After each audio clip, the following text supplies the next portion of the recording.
Hello and welcome to Chapter 2 of Nonprofit Marketing. The classroom recording did not work, and so I am recording this for you guys.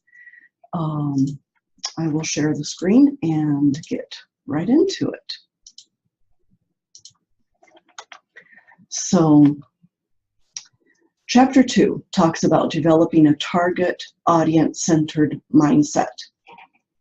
And in your assignment, you were going to look for a company that should be target audience centered, and yet may have been more focused on products or more focused on their process or on themselves. So,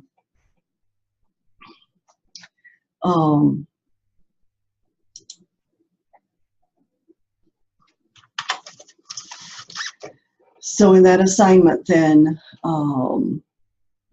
whether they were sales-oriented or product or service-oriented, I enjoyed reading the variety of companies that you guys talked about and your perspective on what they are currently doing and what they should be doing. So this chapter will very much follow those ideas. I wanted to show you guys a couple 3 different articles. This one is a critique of the worst charities in America and how to keep from being scammed. Now, every single one of these is a registered nonprofit. They have their 501c3, but they may not be operating up to standard. So here's the thing. I thought this was very interesting. In the wake of tragedies, large and small, they pop up like mushrooms after a rain, with tales of woe and heartbreaking images of children or helpless animals. They beg for assistance. They are all tragic charities. One-hit wonders seeking to cash in on the tragedy of the day, from floods and fires to missing children and more. So these pop-up charity businesses are usually local, they are occasionally regional, they are rarely national. Mostly they are products of individual scammers who smell an opportunity to cash in using the name of a victim who may or may not even be real. They count on local press coverage and a quick website. These charities usually take a few $1,000s and disappear. Now, in this list of 50, there could be some, I did not research every single one, there could be some that are not real nonprofits, but what is alarming is that a lot of these are registered. And they're going to sound very similar to other organizations that already exist. So Kids Wish Network, Cancer Fund of America, Children's Wish Foundation International, American Breast Cancer Foundation, Firefighters Charitable Foundation, Breast Cancer Relief Foundation, International Union of Police Associations. I gave to them one time. National Veterans Service Fund, American Association of State Troopers, Children's Cancer Fund, and the list goes on. You can go through those and see what is going on. So this was Tampa Bay Times and the Center for Investigative Reporting, based on federal tax filings for the last 10 years. So these 50 charities account for more than $1.35 billion in donation, and of that, $970 million went not to victims, but to the people who collect the money. Okay, so yes, money did go to victims, but a very large percentage stayed in people's pockets. And that is the part that is really sad. So the percentages spent by these charities on direct aid to victims range from 0% to a high of only 11%. Most of the organizations spend between 0.1% and 8.6% on what they collect in direct cash aid. Now, a well-run nonprofit is spending maybe 90% on their victims and 10% on administration. And well-run charities try to keep that administrative cost to under 10%. So, yeah, pretty alarming to see this. This then is a list of the best 100 nonprofits on the web. Now, this isn't the best nonprofits in general. This was based on their internet presence, okay? And these are now legitimate organizations who are in that only 10% or less of overhead, and the majority of their funds going to the organizations. So United Nations Children's Fund, UNICEF, was ranked #1. Now, I found it interesting to see, look at this, 6 million Facebook likes, 5.4 million Twitter followers. Human Rights Watch, Museum of Modern Art, Human Rights Campaign, Do Something, ACLU, Doctors Without Borders, Kiva, Rotary Foundation of Rotary International, Sierra Club, and the list goes on. You can take a closer look at these lists later, and it tells you how they computed these scores. The third one is, again, a list of the worst nonprofits. This is not focusing on actual scams, but nonprofits that are not well run. So good, highly efficient charitable organizations usually spend about 75% of the money it raises on charitable programs and the remaining 25% on general administration and fundraising. This is according to the American Institute of Philanthropy. Now, I had just quoted 90 and 10% to you, and the 90-10 is used kind of as a standard when organizations are looking, foundations are looking to donate to a nonprofit. They want to see that kind of a commitment. So again, this is put together by Tampa Bay Times and the Center for Investigative Reporting. And there are about 6,000 charities that hire for-profit corporations to raise money, and they end up spending far too little on actual charitable activities. So in the nation's 50 worst charities, they have paid corporate solicitors nearly $1 billion over 10 years. These are fees that they pay professionals to go out and fundraise for them. So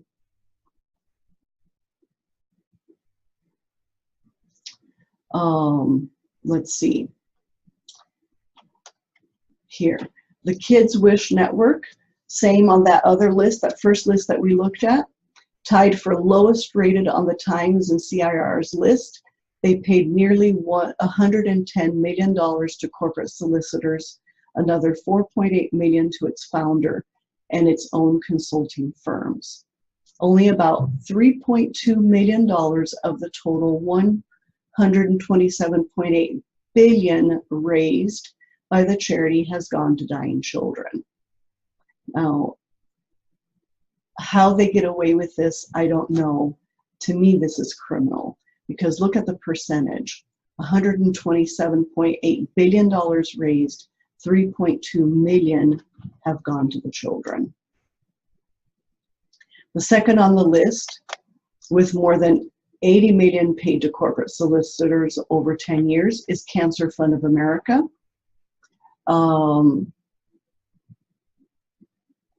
And he says, I can't help it that some things are costly. Number 3 on the list with $63.6 million paid to outside fundraisers was the Children's Wish Foundation. And they used telemarketers to raise their money. And then 4th on the list was the American Breast Cancer Foundation with $59.8 million paid to corporate solicitors. She hired a telemarketing company run by her son, and the charity paid nearly 75% of all the money they raised to her son's company. The 5th organization on the list is the Firefighters Charitable Foundation, which paid $54.7 million to professional fundraisers, 90 cents on the dollar. These are pretty staggering figures, and I'd rather be on the best 100 nonprofits on the web than on the list of the worst. So, to the chapter. Marketing. Let's define it again. Marketing management is the process of planning and executing programs designed to influence the behavior of target audiences by creating and maintaining beneficial exchanges for the purposes of satisfying individual and organizational objectives.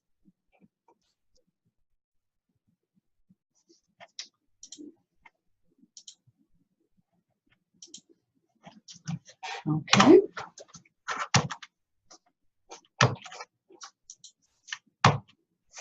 So the evolution of the marketing mindset. Marketing has gone through a number of major changes and shifts. In the industrial era, through the 1930s, production was the big thing. And the production orientation meant the marketing was geared to, this is what we make, sell it.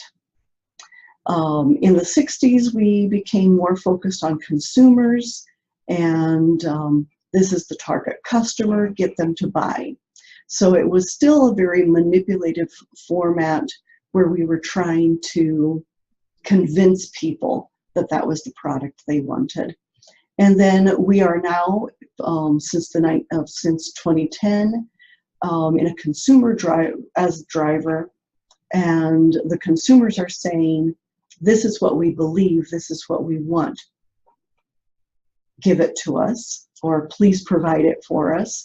And we are saying, this is what we believe, you believe like we do, so join us.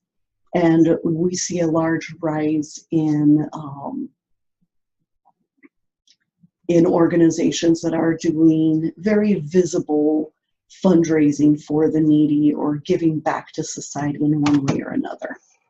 So the product service mindset toward nonprofit marketing holds that success will come to those organizations that bring to market goods and services they are convinced will be good for the public. Now, in nonprofits, this is easy to fall into because there are products out there that, or nonprofits that are producing something that the customer doesn't even want. And so how do we move out of this product service mindset when we're modifying negative behaviors that people may not want to? But as you'll see through the chapter, there are ways to create that mindset. The sales mindset towards marketing holds that success will come to those organizations that best persuade target audiences to accept their offerings rather than competitors, or rather than no offering at all. So this is probably the least effective because society has become so immune to it, and we react negatively to feeling like we're being pushed. The target audience mindset holds that success comes to that organization that best determines the perceptions, the needs, and wants of target markets, and continually satisfies them through the design, communication, pricing, and delivery of appropriate and competitive viable value propositions. So here's our challenge, is to ensure that wherever we go, whatever nonprofit it is, we are using this target audience mindset where we truly are satisfying the needs and wants of that customer and giving them not only meeting their expectations, but going beyond their expectations in that value proposition. So a target audience-centered organization makes every effort to sense, serve, and satisfy the needs and wants of their customers. And remember, in the nonprofit sector, you have multiple publics. So you have your employees and volunteers, you have your donors, and then you have the actual customers. And you need to make sure that all three of those are, they're different target audiences that you are approaching with different messages. When organizations do not create a target audience-centered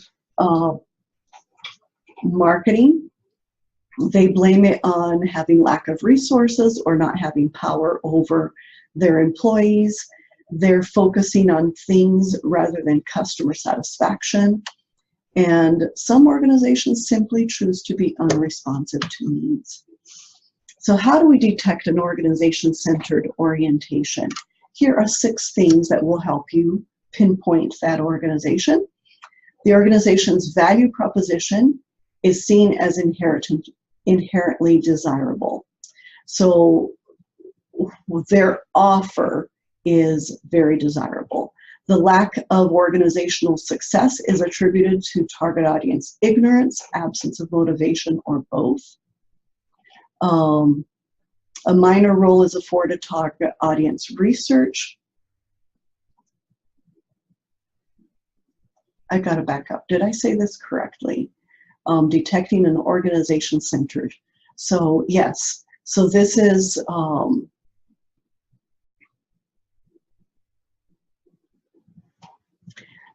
when the organization is at the center, not the customer.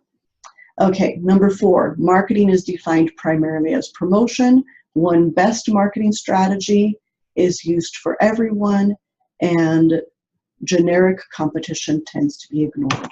Okay, so this is what we want to be, target audience-centered marketing. I apologize for that earlier. So focus on behavior as the bottom line of much of what is done. It is target audience-centered. It relies heavily on research. It has a bias towards segmentation, so we are going to pay attention to those different groups. It defines competition broadly, and it has strategies using all elements of the marketing mix, not just communication. So I found this, it's not scientific or anything, but I thought this is quite representative of the attitudes out there. Why nonprofits don't do marketing. The little green slice, what is marketing? The pink slice, we don't advertise. The yellow, it's not in the budget. The dark blue, who's going to do it? And the light blue, we're amazing. Everyone knows that. Okay, if we embrace any of these philosophies, our marketing in the nonprofit sector is going to be abysmal at best.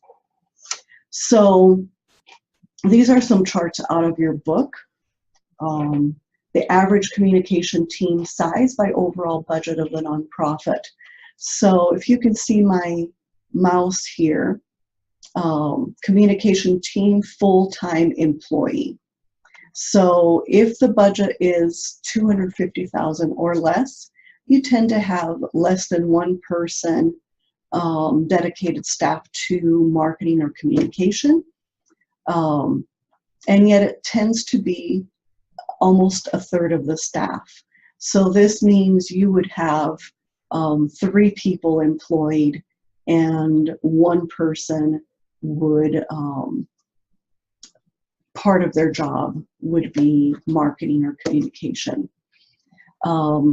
In the next tier, I know this is interesting that the percentage goes, the number of full-time employees goes down a little bit, but so does the percentage here. So we've increased the budget, we've grown a little bit, but communication has not kept up. And from then on out, it tends to grow. But as the number of full-time employees is going up, as you can see here, the percent of staff on communication team is consistently going down, which means there's a bigger team and overall for the organization, and the percentage of people focused just on the marketing is smaller. And yet they can accomplish more with that. So marketing maturity, I put this report online for you, and let me go find it.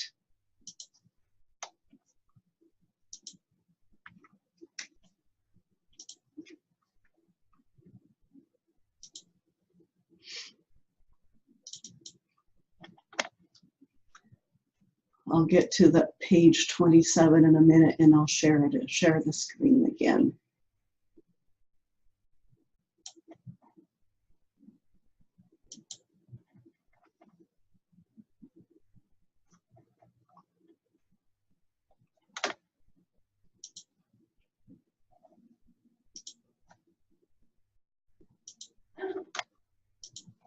Okay, share my desktop again, and here's the report.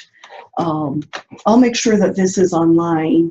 This is an interesting report. This company updates it every year, and it talks about nonprofit communications trends. Now, you're going to see a lot of in the nonprofit sector, a lot of marketing is called communication. And back when I went to college, the communication degree was considered for nonprofit, and the marketing degree was considered for for-profit. Even though that has changed, a lot of nonprofits have not updated their terminology. So, okay, so this is what I thought was interesting. They do a study on marketing maturity, and they asked a large number of nonprofits to self-score where they thought they were. So on this page, so the effectiveness star ranking 1, 2, 3, 4, 5, and then they gave themselves different scores. So the marketing maturity indicator, so defining specific target audience or core constituencies rather than communicating to everyone or the general public. Look at how pretty much no one, 4 organizations scored themselves in the 4 to 5 stars. In other words, they're effective, and they are doing this. And 3 of them said that they're not, okay? So then they're segmenting email and print mailing lists and targeting advertising, creating content centered on the recipient, using a consistent and recognizable voice, style, and tone, regularly incorporating visual content such as photos, videos, and graphics. Now, this was higher. Using an editorial calendar was back to the average. Managing your website within a content management system, they were much lower here. Managing your mailing list with a CRM, there was a group lower here. And establishing a measuring key performance indicators was one of their lowest. So interesting. If you have an interest in these types of things, this document will be online for you to take a look at.